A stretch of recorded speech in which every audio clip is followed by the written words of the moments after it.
c'est quoi le gluten? Mais tu peux manger ça, c'est du pain aux céréales. Ah ouais, même la bière, tu peux pas? Oh, ça va, c'est juste un gâteau.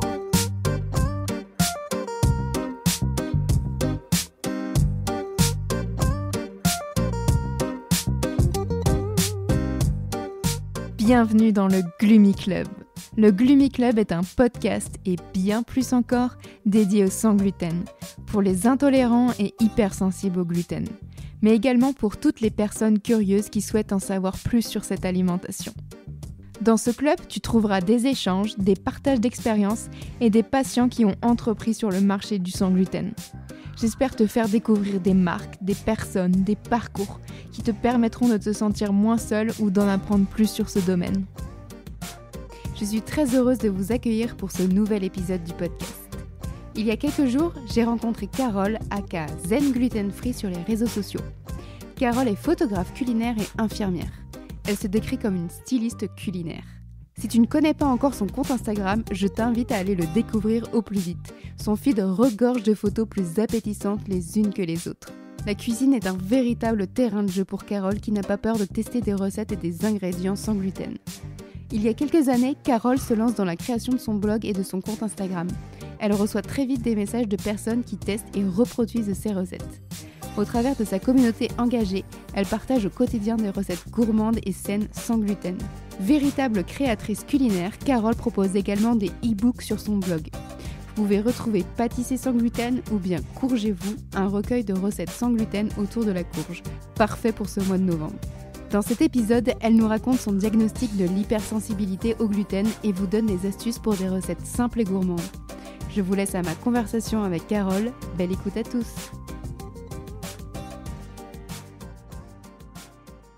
Carole, je suis super contente de t'accueillir dans le podcast. Toi, tu es connue sur les réseaux sociaux sous le pseudo de Zen Gluten Free.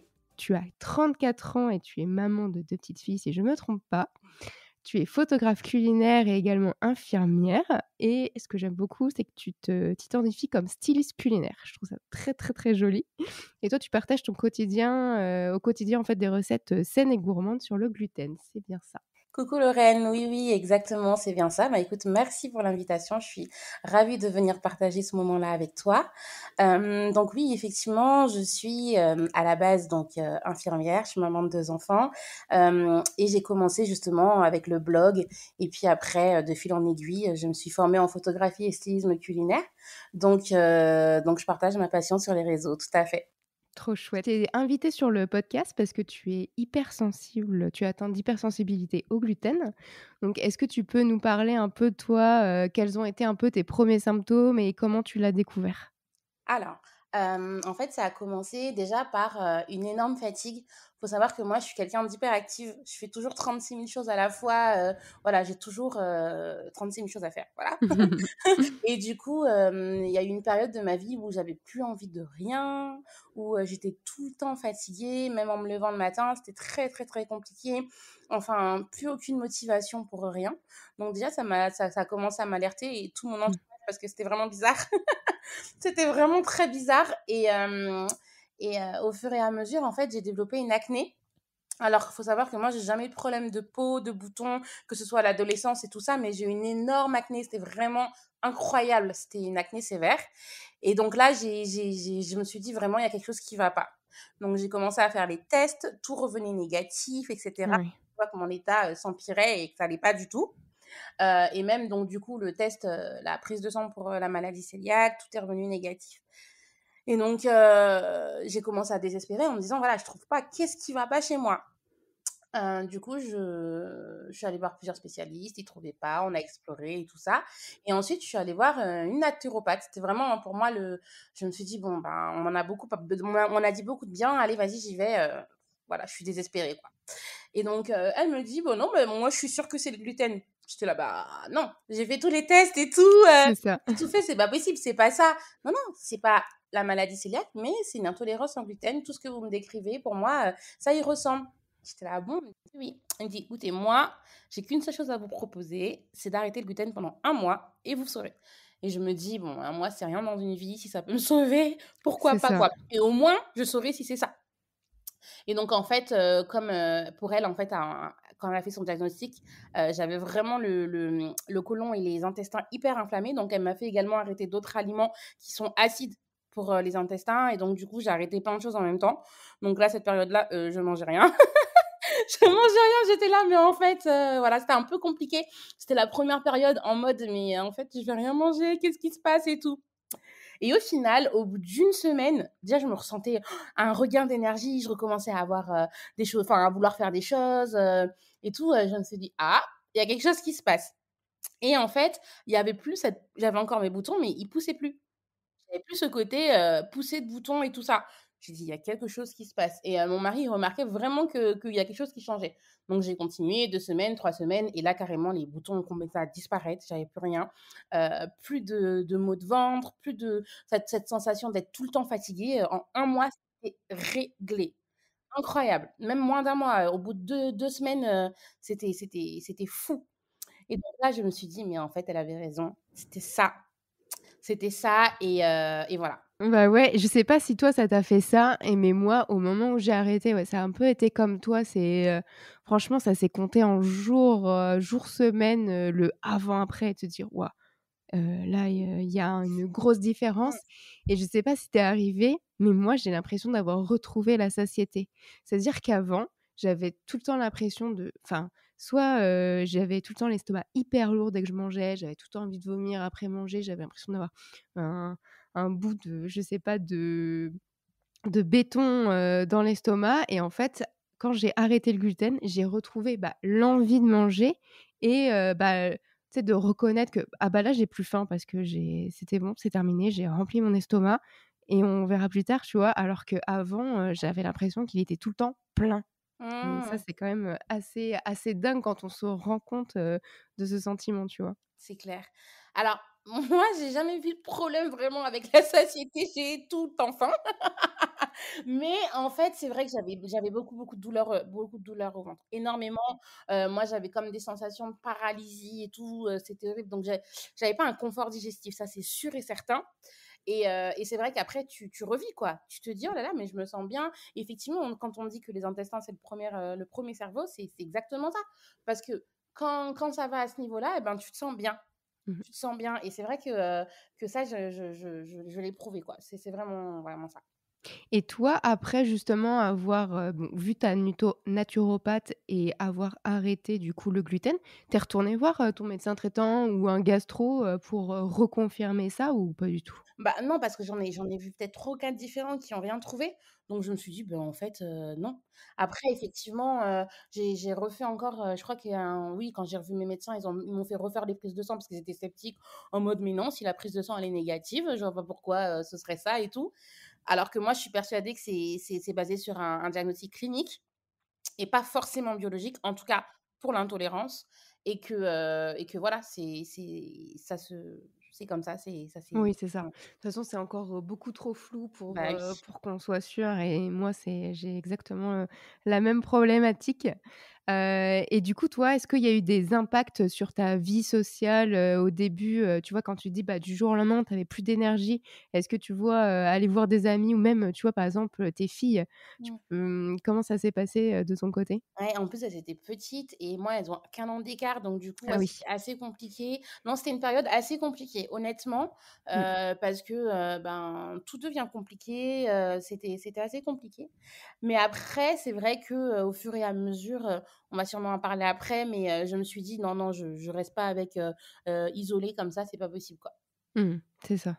Il faut trouver une solution de toute Mmh. façon et puis comme tu disais, si tu étais une boule d'énergie et que du jour au Ouais, non, lendemain, tu n'as vraiment plus ouais. d'énergie, tu as le goût à rien, enfin, c'est qu'il y a un problème et Mais je te dis, qu'il les faut trouver premiers une qui se sont solution. rendus compte, c'est, ma famille, mon mari, ils me disent: «Mais oh, qu'est-ce qu'il y a?» Ouais, c'est ça. Tu toujours en train de faire, «Qu'est-ce qui se passe et tout?» Je dis: «Ah non, j'ai pas envie, j'ai pas envie, j'ai pas» Ouh «Ah, là, je sens qu'il y a un truc. c'est bizarre». C'est ça. Et donc toi, tu as créé ton blog et ton compte Insta donc qui s'appelle Zen Gluten Free. Mmh. Donc tu y mets des recettes de cuisine.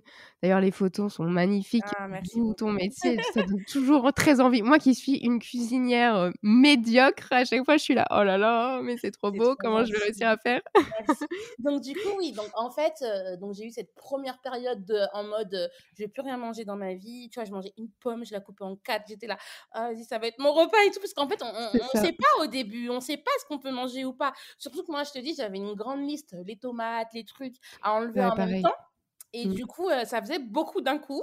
Mais en fait, j'étais tellement dans une situation critique que je voulais vraiment, vraiment y arriver Mmh. et donc en fait, j'étais limite contente d'avoir ça parce que je me dis: «J'ai la solution à mon problème». Et Ouais. donc en fait, j'ai eu cette petite période un peu compliquée et puis après j'ai commencé à suivre, à l'époque c'était plus, les blogueuses plutôt qu'Instagram, donc j'allais sur les blogs de Sans Gluten et tout ça, je Mmh. regardais, je me suis dit: «Ah pas mal et tout». Et moi, il faut savoir un truc, c'est que je sais pas, en fait, refaire une recette textuellement. Je suis toujours j'adore cuisiner, donc je suis toujours en train d'inventer des choses moi-même et tout. Donc de fil en aiguille, j'ai découvert des saveurs, j'ai découvert des textures, j'ai découvert plein de choses avec les différentes farines et je me suis dit: «Ah mais c'est incroyable, en fait, je peux manger des trucs trop bons». Et justement, j'ai commencé à faire plein de gâteaux, plein de choses comme ça. Je ne me suis pas directement attaquée à la boulange parce que je sais que c'est un peu C'est compliqué. compliqué. Mais du coup, je suis allée directement je suis allée, voilà, surtout vers la pâtisserie parce que c'est ce qui Oui. manque en fait. Mmh. Parce qu'en vrai, en salé, Le salé, ouais. moi, je mange énormément de riz. Mmh. Donc, heureusement qu'il n'y a pas de gluten dans le riz. On serait mal barrés. Sinon, franchement, je Tu sais sais, pas ce moi, que je suis j'aurais fait. bretonne, alors le sarrasin, ça me va très bien. Exactement. Je sais pas ce que j'aurais fait. Honnêtement, sans le riz, ça aurait été compliqué. Donc au niveau salé, ça va. Ça va, je suis pas très pâte de base, Ouais. voilà. Mais c'était vraiment le côté sucré, le côté gourmandise et tout ça. Et donc j'ai commencé à faire plein de choses et là, je me suis dit: «Ah mais c'est trop bien». Et donc j'ai voulu partager cette expérience-là parce que j'étais sur quelques groupes de gens vraiment qui galéraient comme moi et puis, tu vois, je suis dans un tempérament à pas me laisser, abattre et justement à trouver des solutions. Et donc, du coup, j'ai commencé à partager d'abord sur Insta. Et là, franchement, au bout d'une semaine, j'avais trop de retours sur. Je me suis dit, waouh! Trop Et plein chouette. de gens qui m'envoyaient des mails en mode, ah là là, merci pour cette recette. Franchement, c'est compliqué pour moi. Et là, je me suis dit, franchement, il y a quelque chose à faire. Parce qu'il y a trop de gens qui souffrent et que ce serait dommage d'avoir ce truc en disant, sans gluten, je peux pas manger. C'est faux, archi faux. Et donc, du coup, j'ai commencé à créer des recettes à partager. Ensuite, j'ai ouvert mon blog. Et voilà, de fil en aiguille, j'en suis là. Mais tu vois, c'est hyper important, ce type de compte. Enfin, peut-être que alors au début, tu t'en rendais pas forcément compte, mais tu vois, pour une personne comme moi, c'est très compliqué de faire la cuisine.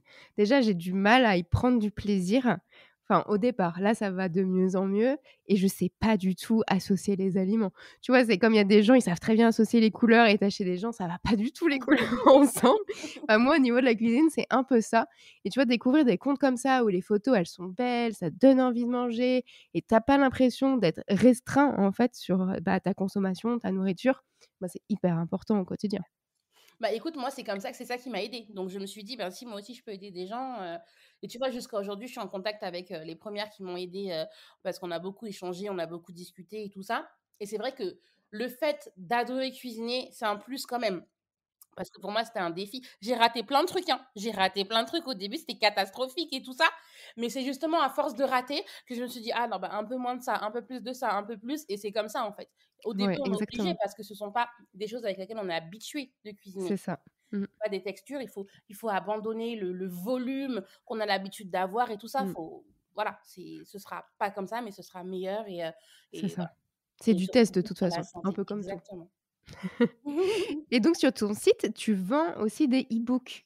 C'est ça. Ben, du coup, je me suis dit: «Ben, pourquoi pas effectivement, bah, compiler mes recettes, dans des e-books», et j'ai trouvé ça chouette. Et donc ouais, exactement, j'en ai 3, il me semble. C'est trop chouette et du coup, qu'est-ce qu'on peut y retrouver quand, justement une personne, elle va sur ton site, elle voit les e-books, qu'est-ce qu'elle va retrouver? C'est des recettes dedans justement? Exactement, c'est que des recettes. Alors, faut savoir que je suis une grande fan de courges et donc du Ouais, coup, j'ai vu ça, mais ça donne trop envie. j'adore les C'est courges. la saison en plus, Oui, c'est mais parfait. exactement, et je suis trop, dans mon élément, dès que je fais les courges, je ressors toujours avec un petit marron, une butternut, c'est obligé. Mais oui, attends, il y a quelques jours, j'ai vu ton post Insta sur les courges spaghettis. Ça Ouais. donnait trop envie. Ouais, ouais, ouais, carrément. J'adore les courges et donc du coup, le 1er le premier e-book que j'ai créé, justement, c'était Courgez-vous. Donc, c'est un recueil de recettes autour des courges, donc recettes sucrées, salées et tout ça. Ça, c'est chouette. Ensuite, j'ai créé un e-book spécial pâtisserie parce que, bon, c'est un petit peu ce qui peut gêner aussi en sans gluten. Et voilà, j'en ai fait quelques autres. Voilà. Super, trop chouette. Mm. Bah, on mettra le lien de ton blog et du site, comme ça les personnes pourront aller, jeter un coup d'œil. Merci. Et le sujet aussi que je voulais aborder, c'est que, quand on lit des articles justement sur, la cuisine dans le sans gluten, on parle beaucoup aussi des indices glycémiques et on dit aussi que, justement les personnes qui mangent sans gluten doivent faire attention parce que l'indice glycémique peut être élevé, notamment Mhm. avec le riz qui est un peu Mhm. plus riche. Justement, toi, est-ce que tu fais attention à ça quand tu cuisines? Bah, c'est vrai que moi, oui, j'ai toujours été, enfin, depuis le début, je fais attention à ça parce que effectivement, j'ai rapidement compris que c'est bien de remplacer les farines de blé par la farine sans gluten, mais qu'effectivement, la farine de riz, des farines comme ça, et les féculs aussi, Oui. qu'on utilise beaucoup dans le sans gluten, peuvent rapidement faire monter l'indice glycémique. Et donc, je me suis dit, faut faire attention. Donc, c'est vrai que moi, j'utilise beaucoup, beaucoup la farine de pois chiche et la farine de sarrasin. Mmh. C'est deux farines que j'adore. Et du coup, j'utilise un peu moins la farine de riz. C'est vrai qu'en fait, elle a plus la facilité de se substituer à la farine de blé. Et en même temps, moi, j'aurais pas dit à 100% parce qu'elle rend les farines, préparations un peu friables. Mmh. Donc, du coup, au final, j'utilise soit en mix, mais pas énormément. Donc, voilà. Oui, oui, je fais attention. Ouais, super. Justement, en parlant de farine, je voulais qu'on parle un peu justement des astuces qu'on peut donner aux personnes qui nous écoutent Mmh. justement, quand elles vont décider de faire des super bons plats, comme tu peux le faire. Donc quelles sont un peu les farines que toi tu utilises? Donc tu as la farine, de pois chiche et la farine de sarrasin. Est-ce que tu en utilises d'autres? Est-ce qu'elles sont différentes entre les plats sucrés et les plats salés, par exemple? Bah, déjà, j'utilise toutes les farines sans gluten. J'en ai énormément parce que j'aime bien mixer et tout ça. Mais je trouve que voilà, au niveau accessibilité, tarif, parce qu'on va pas se mentir, par exemple, la farine de châtaigne, c'est super bon, mais c'est aussi super cher. Oui, Donc, j'ai vu ça, la semaine dernière au supermarché, j'étais: «Ah ah bon». oui, non, c'est super cher la farine de châtaigne. C'est pour ça que j'évite, genre, je fais pas trop de recettes avec, j'en ai. Notamment un moelleux qui est trop bon et je pense que quand on achète un paquet, ben, on essaie de le garder le plus longtemps que possible. Donc, c'est bien de le mixer avec une autre farine et tout ça. Mais voilà, mes farines de prédilection, c'est vraiment la farine de pois chiche, la farine de sarrasin. Et voilà. En Est-ce que vrai, tu franchement, je utilises, je énormément sais ces farines. qu'on m'a beaucoup parlé aussi, par exemple, de la farine de noix de coco. Alors, oui. Alors, j'ai des recettes avec, mais en fait, c'est pareil, il faut la mixer parce qu'en fait, Ouais, ça donne aussi ce côté friable aux préparations. Donc, il faut savoir à mixer avec telle ou telle farine ou un peu de fécule. Ou voilà. En fait, il faut la mixer, il ne faut pas la mettre pure telle qu'elle. ouais, parce que Mm. ça fait pas justement la même, ça a pas la même consistance que la farine de Exactement. blé. C'est pour ça aussi qu'on trouve beaucoup en commerce, pardon, des mix pâtisseries comme tu le dis, c'est des mélanges en fait de plusieurs farines. Oui, c'est ça. Et en même temps, justement, pour revenir à l'indice glycémique, souvent, ils sont pleins de fécule et tout ça. Donc, faut aussi faire attention. Après, honnêtement, je peux comprendre, hein. Il y a beaucoup de gens qui me disent c'est tellement compliqué de manger sans gluten que, honnêtement, j'ai pas envie de faire attention à l'indice glycémique ou aux calories et tout. Et ça, je peux comprendre. Et il y a des moments où, par exemple, je vais recevoir des amis, j'ai toujours un mix tout fait. Mmh. Déjà parce que ben, quand je vais sortir, et ben, je me dis, bon, ben, au moins, je me prends ça, c'est fait, je me fais un petit gâteau vite fait. Ou alors, quand je reçois des amis, ben, je peux le faire et c'est rapide et c'est pratique, c'est déjà tout mélangé et des fois, on a envie de faire au plus pratique et voilà. C'est ça. Mmh. Et puis je pense qu'il y a aussi différentes, périodes de vie, tu vois? Mmh. Bah, comme on en parlait tout à l'heure, moi, quand j'ai découvert mon diagnostic, bah, c'était un peu comme toi, je mangeais une pomme, je mangeais un petit truc, Ouais. j'achetais des trucs, industriels, hein, on va pas se le cacher, Bah, oui, oui, oui. des pains chars, Oui. ou des cracottes, puis je Mmh. mangeais ça, pour, bah, réadapter mes intestins, clairement, Bien pour, sûr. qu'on repart sur une bonne base. Donc là, maintenant, je commence à cuisiner des choses et maintenant, tu vois, au bout d'1 an et demi, 2 ans, je commence à m'intéresser justement à l'indice glycémique. Donc ça va dépendre aussi des Bien périodes, sûr, c'est de vie, crescendo et quoi. puis même si on s'y intéresse pas, enfin, j'ai envie de dire, voilà, on fait du mieux qu'on peut au quotidien. Exactement. C'est déjà assez compliqué comme ça. Donc, je pense que voilà, faut pas non plus se flageoler et voilà, on fait ce qu'on peut. Ouais. Et du coup, tout à l'heure, tu parlais justement des recettes que tu aimes bien, créer. Donc toi, tu crées tes propres recettes ou tu pars d'une base, avec gluten et tu l'adaptes justement sans gluten? Non, non, en fait, franchement, moi, en fait, ma cuisine, c'est vraiment un terrain de jeu, quoi. Je crée tout, je commence. Alors, par exemple, tu vois, si je me dis, bon, allez, on va faire des cookies pour le goûter. Donc, en fait, je sais quelle texture doit avoir un cookie. Donc, du coup, je commence avec cette farine-là, je rajoute ça pour avoir la texture. Donc, en fait, pour moi, c'est comme un tableau, en fait. Je C'est ça. compose et voilà. Donc, il m'arrive bien sûr d'aller chercher sur Pinterest ou autre des inspirations parce que je ne sais pas quoi faire avec telle ou telle chose. Mais souvent je les crée, ouais. Ah bah, c'est trop chouette. Comme Mmh. ça, les gens, ils vont pouvoir aller sur ton compte Instagram et découvrir plein de jolies recettes. Et je voulais savoir aussi si tu utilisais des légumes, dans des plats, sucrés. Parce que j'ai vu que tu avais une recette pumpkin cookie qui Mmh. donne très, très envie. Donc est-ce que toi, justement, tu utilises aussi le légume comme un substitut de farine ou c'est autre chose?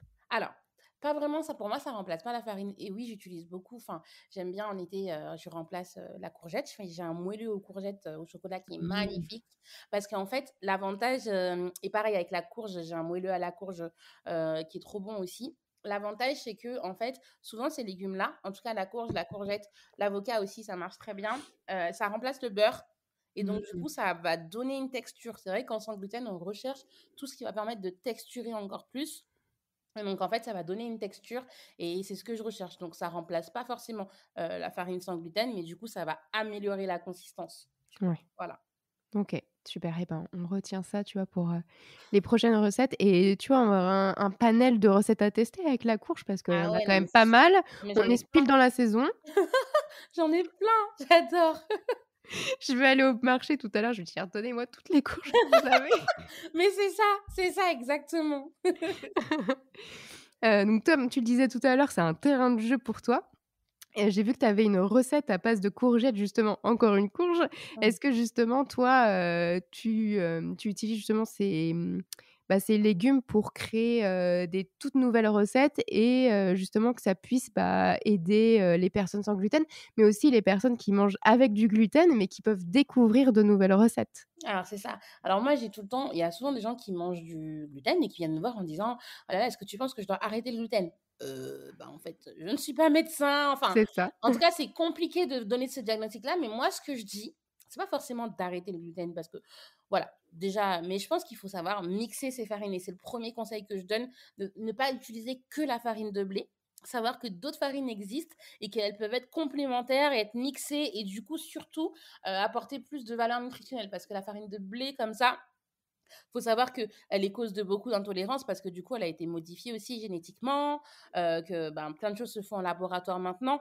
Donc, même en mangeant du gluten, il faut faire attention et pouvoir varier ses farines. Vraiment, c'est le conseil que je Mmh. donnerais en premier. Super. Et ben, on Mm. retient ça. Et du coup, toi, est-ce qu'il y a des nouveaux ingrédients qui sont devenus un peu incontournables? Hmm. C'est-à-dire. Des aliments que tu n'utilisais pas forcément, avant ton diagnostic et que maintenant, tu ne te vois pas, faire de recettes sans? Bah, les farines, hein, parce que pour moi, Ouais. c'est la base de tout. Comme je te disais, au niveau salé, pour moi, ça n'a pas énormément changé, parce que voilà, je suis pas très pâte et tout ça, semoule, mais c'est niveau sucré que, ben, ça a tout changé. Donc c'est vraiment les farines. J'ai oublié de le dire, mais j'utilise énormément la poudre d'amande aussi. Oui. Mmh. J'aime beaucoup, j'adore ça et donc du coup, voilà. Donc pour moi, c'est vraiment, ben, mes farines. Mon placard, il est toujours plein de farine ou de quelque chose et c'est vrai que du coup, pour revenir à la vie sociale, quand je suis invitée chez des amis, souvent la famille, il y a pas de problème parce qu'ils sont au courant et bon, du coup, il y a pas de souci. Souvent, c'est moi qui fais le dessert parce que le Ouais. repas, bon voilà, moi je suis antillaise donc c'est pareil dans les cultures, antillaises, africaines et tout ça, il y a le gluten n'a pas beaucoup énormément de place. Hem, comme, voilà donc du coup, pour le salé, ça va mais pour le sucré, ben, souvent je fais le dessert. Comme ça, je suis tranquille C'est et ça. souvent je dis pas que enfin, quand je vais chez des amis, qui savent pas forcément que je suis intolérante au gluten, je dis pas que c'est un gâteau sans gluten et souvent les gens ils y voient rien donc trop bien. C'est ça. Tu sais, dans le premier épisode avec Cécile, on en parle de ça et tu vois, changer un peu l'état d'esprit sur le sujet. Et ce que je disais à Cécile, c'est que, avant, je disais tout le temps: «Tiens, goûte, c'est sans gluten» et du coup, on me disait: «Oh non, pas très C'est envie, ça, nanana». exactement. Maintenant, je dis: «Tiens, je t'ai fait un gâteau au chocolat». On goûte: «Ah, trop bon». Bah ouais, tu Ouais. vois, c'est sans gluten. Tu «Ah ouais, bah tu vois, j'aurais Pas pas mal, dit». c'est une bonne découverte, c'est ça. Mais moi, là, le premier c'est mon mari. À chaque fois, je lui disais: «Ah ben tiens, j'ai fait encore une nouveauté sans gluten». Il était là: «Oh». Parce que du coup, le pauvre, il a bien essuyé mes échecs au niveau aussi au début. Il me fait: «Ah oui, ben écoute, c'est normal que ce soit tout plat». C'est Et ça. le premier, hein, des fois, voilà, mais souvent je lui dis pas et souvent il s'en rend pas compte. Par exemple, quand il rentre le soir au boulot, qu'il voit un truc, qu'il mange direct, il dit: «Oh, c'est trop bon et tout. Ah, c'est sans gluten». Ouais. Et donc Mais voilà. Donc c'est vrai que moi, j'impose à personne. Je fais des pâtes pour mes filles, de temps en temps, ou des choses comme ça, des lasagnes. oui, L'avantage, c'est que c'est pas une maladie cœliaque. Ça, c'est c'est beaucoup ça. plus compliqué dans le Mmh. sens où voilà, vraiment là, il faut vraiment pas de traces de gluten et donc du coup, pour ça, c'est plus facile, c'est sûr. Mmh. Et toi, est-ce que ça t'a rajouté des contraintes dans ton alimentation ou pas du tout, justement? Bah si, du coup, aussi parce que il faut quand même alors surtout au boulot, c'est-à-dire que quand j'ai oublié ma gamelle, je suis foutue. Je suis foutue parce que du coup, à côté, c'est une boulangerie, C'est ça. voilà, ce La que je fais contrainte des repas ouais, c'est extérieurs, avec les compliqué, ouais. collègues, oui, Mmh. on connaît. Ouais, c'est ça. Donc du coup, ce que je fais souvent, c'est, soit si vraiment j'ai oublié, bah, j'ai pas eu le temps, je vais à Picard, on va toujours trouver un petit truc, avec des pommes de terre ou des choses comme ça. Mais c'est vrai que, il faut quand même vachement anticiper. Mmh, Vachement, vachement. En disant: «OK, je vais là, nanana et pour le goûter, si on fait ça», faut anticiper. ouais. On arrive dans la dernière partie, du podcast, mais l'avant-dernière question que je souhaiterais te poser, c'est, quels sont les conseils que tu donnerais à quelqu'un qui n'apprécie pas énormément de cuisiner? Mmh mh. Pour lui faire changer d'avis, lui dire que la cuisine, c'est sympa, c'est fun, c'est un terrain de jeu. Et en même temps, j'ai envie de te dire franchement, s'il y en a qui aiment pas, ils aiment pas. Moi, il y a des choses que j'aime pas faire et tu vas pas non, je Tu vas me déteste faire changer plier d'avis. c'est ça, tu vas pas me faire changer. Je déteste plier le linge et bon, après, tu es obligé de le faire, j'avoue.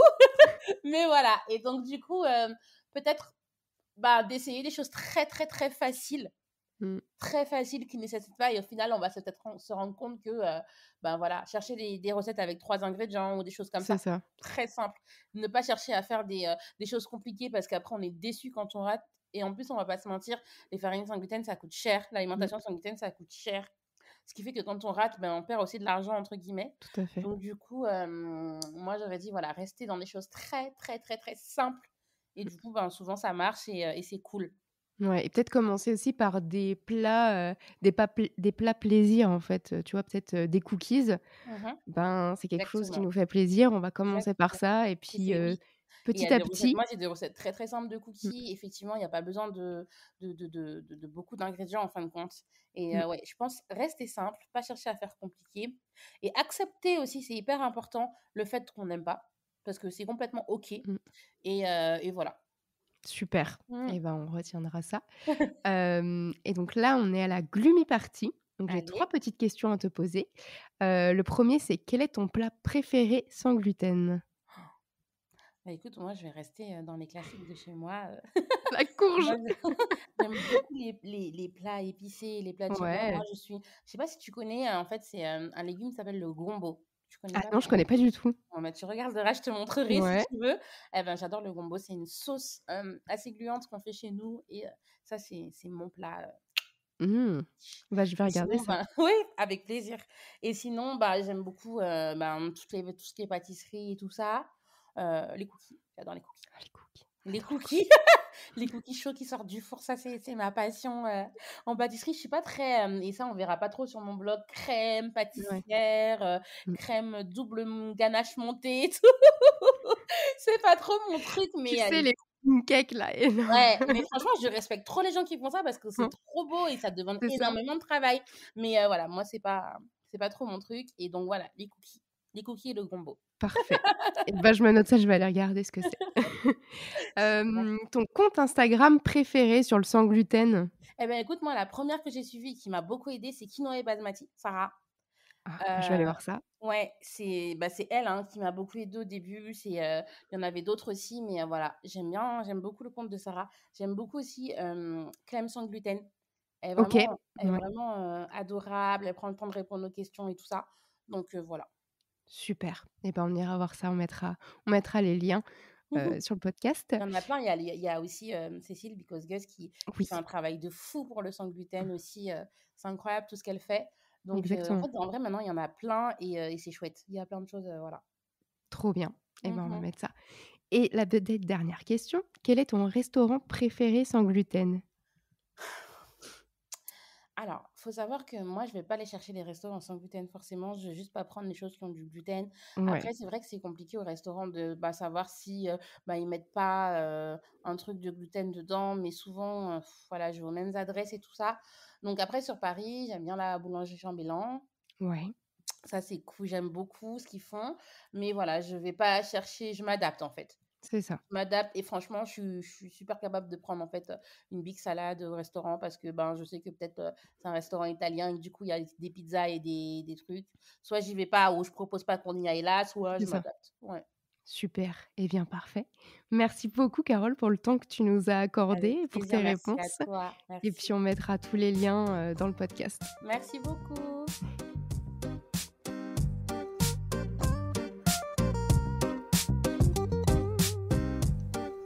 Merci d'avoir écouté cet épisode. J'espère que vous avez passé un bon moment. Vous pouvez retrouver tous les liens sur le site gloomy-club.fr. Si vous avez des idées de sujets, n'hésitez pas à me suivre et à m'écrire sur Instagram. Abonnez-vous au Gloomy Club sur votre plateforme de podcast préférée. Afin de soutenir le podcast, laissez une note et un avis sur Apple Podcast. Cela permet de faire connaître le Gloomy Club. Je vous dis à la semaine prochaine pour un nouvel épisode. Bye! I'm on top of the food chain, watching you